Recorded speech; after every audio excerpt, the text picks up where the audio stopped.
ಇನ್ನು ಪಶ್ಚಿಮ ಬಂಗಾಳದ ಮಾಜಿ ಸಿಎಂ ಮಮತಾ ಬ್ಯಾನರ್ಜಿಗೆ ಶಾಕ್ ಮೇಲೆ ಶಾಕ್ ಎದುರಾಗ್ತಾ ಇದೆ. ಯಾಕಂದ್ರೆ 80 MLAಗಳ ಪೈಕಿ ಸುಮಾರು 58 ಮಂದಿ MLAಗಳು ತಮ್ಮದೇ ಒಂದು ಬಣ ಮಾಡಿಕೊಂಡು ಅವರೇ ಅಧಿಕೃತವಾದಂಥ ವಿರೋಧ ಪಕ್ಷ ಅಂತ ಘೋಷಿಸಿಕೊಂಡ ನಂತರದಲ್ಲಿ ಈಗ ಸಂಸದರ ಸರದಿ. ಹೌದು, TMCಯ ಸಂಸದರ ಪೈಕಿ ಸುಮಾರು 20 ಮಂದಿ ಸಂಸದರು ಇದೀಗ ತಮ್ಮದೇ ಒಂದು ಸಪರೇಟ್ ಬಣ ಮಾಡ್ಕೊಳ್ಳೋದಕ್ಕೆ ನಿರ್ಧರಿಸಿದ್ದು NDAಗೆ ಸಪೋರ್ಟಿವ್ ಆಗಿ ನಿಂತಿದ್ದೀವಿ ಅನ್ನುವಂತ ಅವ್ರು ಹೇಳಿದ್ದಾರೆ. ಇದು ಮಮತಾ ಬ್ಯಾನರ್ಜಿ ಅವರಿಗೆ ಮತ್ತೊಂದು ಶಾಕ್. ಇದು ಅದರಲ್ಲೂ ಹೆಚ್ಚು ಕಡಿಮೆ 15 ವರ್ಷಗಳ ಕಾಲ ಅವರು ಅದೇನು ಹೇಳ್ತಾರಲ್ಲ ಏಕಚಕ್ರಾಧಿಪತ್ಯ ಅಂತ, ಆ ರೀತಿಯಾಗಿ ಅವರು ಪಶ್ಚಿಮ ಬಂಗಾಳದಲ್ಲಿ ಅಧಿಕಾರ ನಡೆಸಿದಂಥವ್ರು. ಸೊ ಇಷ್ಟೆಲ್ಲ ಗೊಂದಲಗಳಾಗ್ತಾ ಇರುವಂಥ ಸಂದರ್ಭದಲ್ಲಿ ಮಮತಾ ಬ್ಯಾನರ್ಜಿ ಅವರು ಇವತ್ತು ಸೋನಿಯಾ ಗಾಂಧಿ ಅವರ ನಿವಾಸಕ್ಕೆ ಭೇಟಿ ಕೊಟ್ಟರು. ನಿನ್ನೆ ಕೂಡ ಇಂಡಿಯಾ ಒಕ್ಕೂಟಕ್ಕೆ ಸಂಬಂಧಪಟ್ಟ ಹಾಗಿನ ಆ ಸಭೆಯಲ್ಲಿ ಮಮತಾ ಬ್ಯಾನರ್ಜಿ ಅವರು ಭಾಗಿಯಾಗಿದ್ದರು. ಇದೀಗ ಸೋನಿಯಾ ಗಾಂಧಿ ಅವರ ನಿವಾಸಕ್ಕೆ ಭೇಟಿ ಕೊಟ್ಟು ಅವ್ರ ಜೊತೆಗೆ ಸುಮಾರಷ್ಟು ಹೊತ್ತು ಮಾತುಕತೆ ಮಾಡಿದ್ದಾರೆ.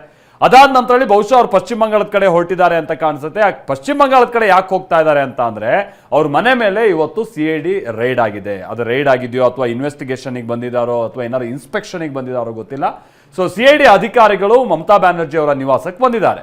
ಸೊ CID ಅಧಿಕಾರಿಗಳು ಬರ್ತಾ ಇದ್ದಾಗೆ ಅಲ್ಲಿದ್ದಂಥ TMC ಕಾರ್ಯಕರ್ತರು ಹಾಗೆ CID ಅಧಿಕಾರಿಗಳ ನಡುವೆ ಬಹಳ ವಾಗ್ವಾದ ಉಂಟಾಯಿತು.